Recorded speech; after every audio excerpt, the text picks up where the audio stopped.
start with a little bit of, where you from. But where you from? Where'd you grow up? I grew up in southwest Sydney, so Merrylands. Bless. Yeah. Yeah, but my mob are from on my mum's side. We're from Wilkenya, so the far corners of New South Wales. Yeah. Yeah, hectic. Yeah, so it's red dirt country. It's that's where where what calls me home is that place. Yeah. Hectic. And Merrylands, I mean, good food. Yeah. Hey man, it's about it. Nah, jokes, man. Shout out to the Merryland homies. It's interesting though as well because especially like hearing you speak and just like what you stand for and everything like you're in tune with as a woman culturally and stuff like that as well. It's mad to see that strength coming out of like Southwest Sydney. We need strong people like yourself. But you're also 25, like, so you're not crazy. Some people say I'm a baby. I'm a big baby. Kick your ass, baby. It's crazy in terms of youth as well. So it's interesting to me because like I know I look youthful, but I've been around the horn. But hip hop and your first like hip hop experience. What was your first hip hop experience growing up in Merrylands? Oh, I guess in the house when Mum would go to work. That was when my older brothers and sisters could listen to rap. Yeah, right. Before it was like turn that shit off. So Amen. Yeah, we feel that. Yeah. So I got to listen to rap and be introduced to it at a fairly young age, and I remember me and my brother used to sing Red Light by Ja Rule, that running through the red light, can't stop, and I was like 4 at the time, and I would just damn, you had bars at 4 already. Ja Rule's bars. Yeah, it doesn't matter. Starting to get that flow. Oh baby. Ja Rule's on that verses the other day, by the way. It's rule, baby. Did you see that? I'll talk about it later. Fuck. Here's me referring to memes in the middle of the podcast. So real early. So 4. Yeah, 4. I'd started listening to rap. Yeah, young. Yeah. So what was it's sort of Ja Rule, the sort of commercial, what was on the radio, sort of hip hop? Yeah, Cypress Hill, Tupac, Biggie, a lot of Limp Bizkit. Oh shit, Fred Durst. Yeah. Those basic bars, baby. Hey, listen, he did a track with Method Man. That was all right. Yeah. Props for that. Yeah. It's the only thing that kept him afloat. Bless. Well, that's sick. So then when did you really start to get into then? Because it would be obviously a little bit later that you start to get into... And I suppose I sort of read a bit about this as well. But you got into like writing or rapping your own shit. Like when did you really get into writing your own bars and stuff? I used to write... I've said this, mentioned it before, where used to write songs, but because, I have a shocking singing voice, I'd always be told, shut up, just shush, can you stop singing? So I'd stop. And then, so around 14, I'd say that we had this really, really cool woodwork teacher who would also sub and be an English teacher. Shout out Mr. Graham. Yup. And he'd let us go out of class because we'd disrupt the class, and he'd just be like, you could tell that he was stressed out. So he'd let us go outside the classroom and write raps and then come in later and perform them to the class. Really? Yeah, he was dope. He was a G. Far out. Man, I wish... You're a G, Mr. Graham. Mr. G. Mr. G. Hell yeah, man. I wish it was like that, but Bankstown is just... Get out and stay out. Yeah. So that's 6. So you'd have to come in and perform them. Yeah, which was embarrassing, and kids would laugh. It was traumatizing. What, really? Surprised. But I'm triggered. Yeah, I'm still here. 100%. So then, that's essentially, I suppose, your first sort of like experience of like performing, right? Yeah. Getting up in front of people. Yeah. All right, hectic. When did that sort of take a turn where I suppose that, because truth be told, before the, even like this year, obviously, and we'll talk about like all the shit, I suppose it like shaped a couple of years prior. Yeah. But you know, what was then the first time where you're like, oh, actually, like I wouldn't mind going a bit harder with the rap stuff? Probably like when I got around to the age of 16, when I was couch surfing, and we'd go to Blacktown, and there would just be like this big vibe of people freestyle rapping and, you know, dancing and break dancing, and even in Parramatta it was huge. And so I guess I kind of wanted to showcase what I had, and yeah, that was the place to do it back then, was at Blacktown. Yeah. Yes. You know, I read about, you know, and I see you share stuff, and it's really beautiful, about, you know, your mum, and, you know, she was stolen generation, right? Yeah. And so for her, and I saw a post that you only posted maybe a couple of days ago, just about your guys, you both had like quite a rocky relationship. Yeah. Was that to do with the whole school thing and not, you know, applying and, you know, like getting expelled and stuff like that? Yeah, like I felt like I was, you know, at that stage, she's like, what do I do? Like, she had her hands tied with, you know, dealing with, you know, 4 kids as a single mother. I guess she was just at her wit's end with it. So, you know, she was there as much as she could be, but there's only so much someone can take, even from kids. We know now, right? Shit. Yeah, know how you feel. and that being said as well,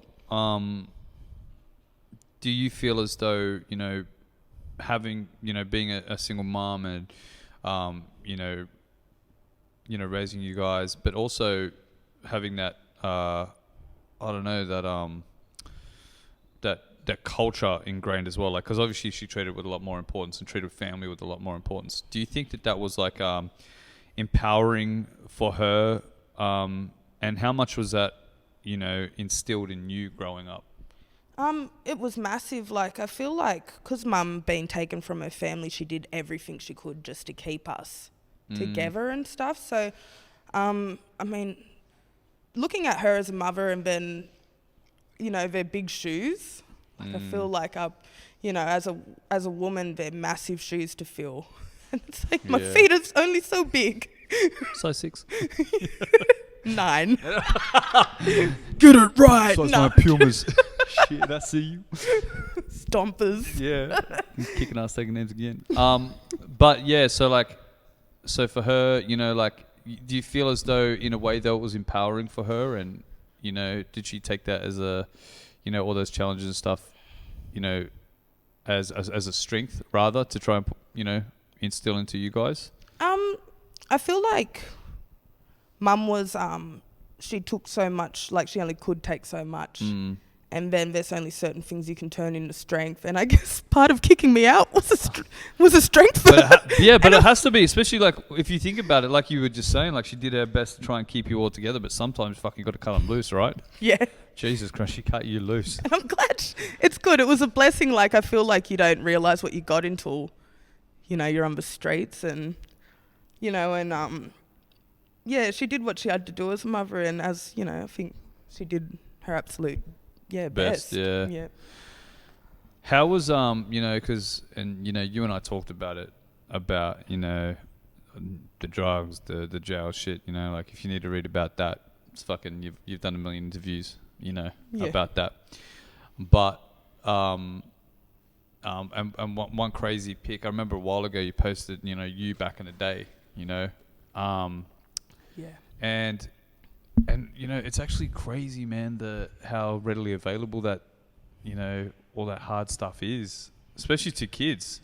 And it's shocking, like the epidemic, like, you know, how many predators there are in that situation where it's just like, oh, I'm going to feed these kids drugs, and just that horrible, like, you know, there's some really twisted people in this. Yeah, 100%. Yeah. So easy to get stuck in. And do you think, you know, your mum seeing that and then going like, fuck, you know, I've actually got to let her run a course for this. Do you know what I mean? Like, how do you feel now looking back that would have been for her? You know what I mean? Yeah, like, how do you apply it to, because you're a mum now, do you know what I mean? How do you apply that to, you know, you being a mum now? My kids are going to be angels. Bless. Never. I don't. You'll never have to I cut don't them loose. know. Don't know I don't yet. know. I'll We'll deal see. with it when it comes. Yeah. Amen. Don't stress me out yet. Look, I'm just trying to get you ready. No jokes. Trying to help you out. Pushing forward though, right? Because like, you also said like, you know, so you transitioned out of like all the old stuff. You know what I mean? And you know, your youngest was obviously born in some crazy circumstances. Yeah. And you've sort of said that that's really what made you, because I feel like, you know, everybody, you need something to change your perspective. Do you know what I mean? So, you know, your youngest birth was a real perspective changer for you. Yeah. You know, what did that flick a switch, and like how so, and like how did you sort of get out of that mind state? It was, I guess I already felt like, you know, I was failing as a mother with my two eldest kids, and at that stage I was like, you know, still in really bad active addiction, and I was like, you know, it comes to a point where you're like, are my kids better off without me? And That's sad, eh? yeah, like, and it hits you like, because you're like, what kind of mother am I being to him? What kind of role model am I being to him? And if I'm just gonna bring negativity into my children's life, like, you know, I don't deserve them. And I guess it was, you know, then I'm bringing another child into the world, and it's like, you know, do I really, like, it was that question where I asked, because I was saying to my mum, I think a few weeks before I handed myself in, Mum, I haven't barely laughed in years, Mum. Like, I haven't actually smiled and actually felt happy in a long time.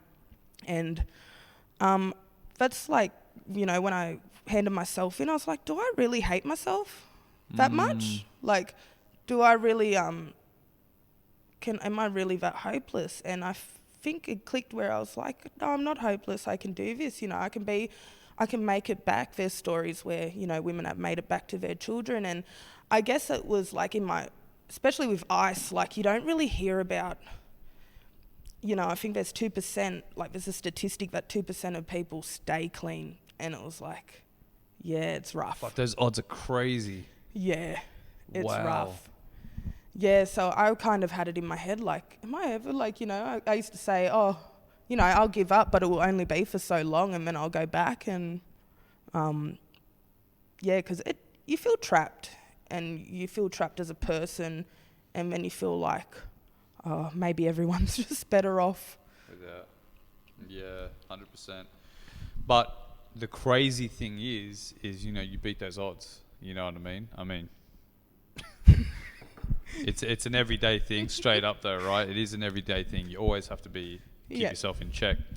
But you know, what is the one sticking point that always just is you know, is it the kids? Is it your son? Is it that turning point? Was it, you know, having that conversation with your mum and turning yourself in? Like, was that what sort of keeps you on a day-to-day basis? What's your touch point to go, nah, that's the reason? I think coming home after like doing, like going out and working or going out and doing stuff to better myself, and then I come home and I hear, "Mummy, mummy, mummy." Yeah. Yeah.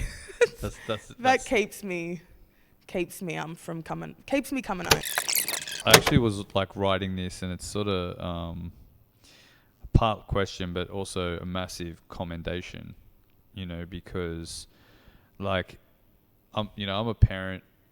I've suffered different addiction, and you know, I look at yourself and I go, what you're becoming like for your children is actually like, it's like really amazing and inspiring for any walk of life, you know, straight up, yo. Like, cheers, bro. no, like it, I you know, it's emotional because like, you know, what you've gone through, and like who you are making yourself to be, and how much you're fighting to make sure that you're everything that you can be for them doesn't matter, black, white, you know, male, female. It's crazy to see, and you know, it's I commend you for it.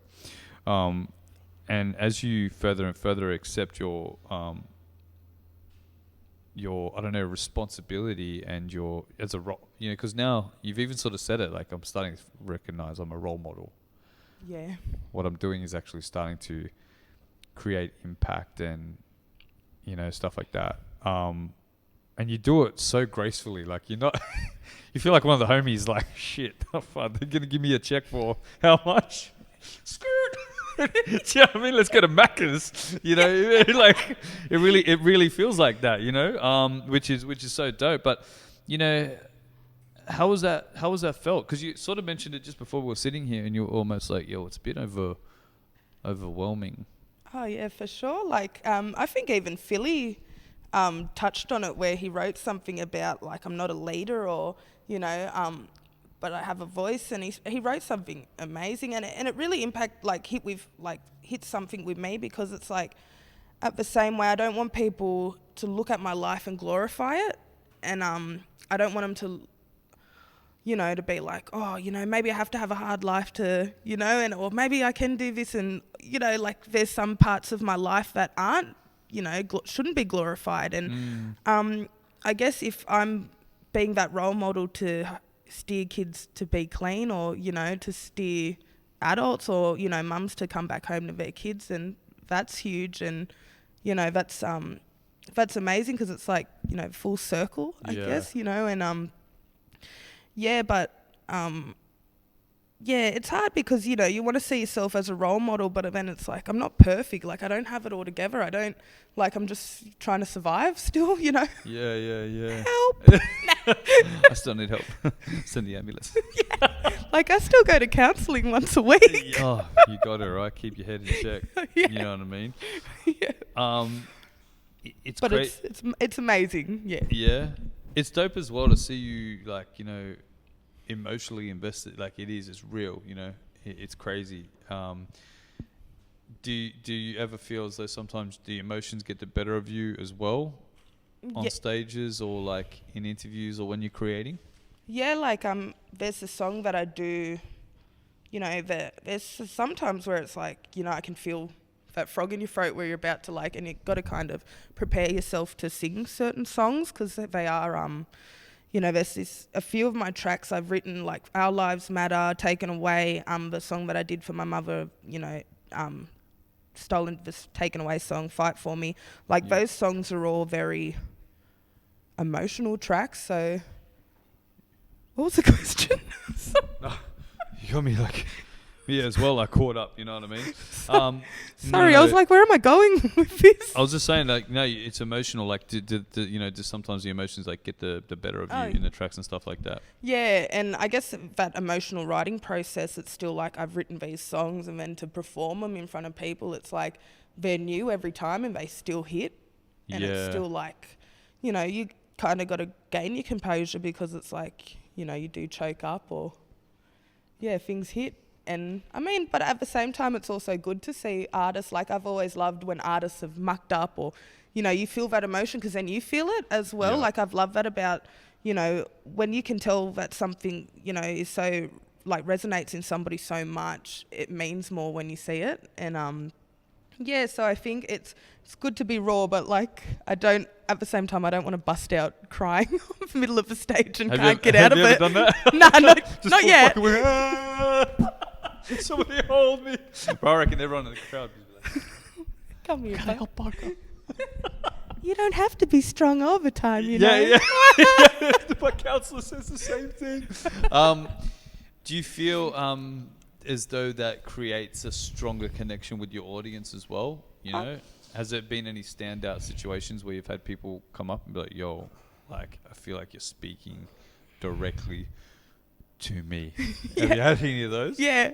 I've had, like, even it's really good. Like, I've had, you know, somebody say, even though I don't get where you're coming from, like, I felt everything that you had to say. And, you know, that was good to be able to change perspectives, or, like, even educate people, you know, by them listening. But I've had people come up to me off stage and be like, you know, you're amazing. And I don't know how to take it, because they'll be like, I love you. And I'll be like, I love you too. I love you. Wait, I don't know you. Shit, that was weird. It was so awkward. Should we kiss? We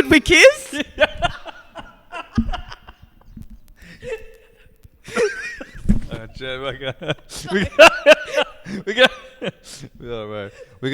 do it. Zoom in on that bit of we We gotta write our own sitcom. It's fine. Briggs could be a guest writer. Hi, Biz. Hello. Yeah, hi Biz. Where's Jeff? All right, you heard it here first.